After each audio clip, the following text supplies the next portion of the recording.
Вони розходилися, да. то от, сховавшись, будуть тепер 24/7 в соцмережі, демонстрували своє життя Олександр Свободін. в своїй квартирі.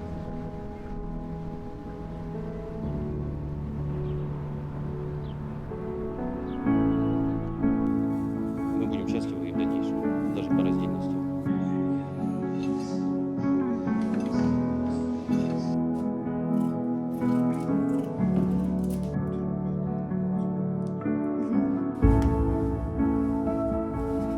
Появляется понимание, что мы для друга не созданы, Мы не просто подходим. идем разными дорогами. Абсолютно разные взгляды на...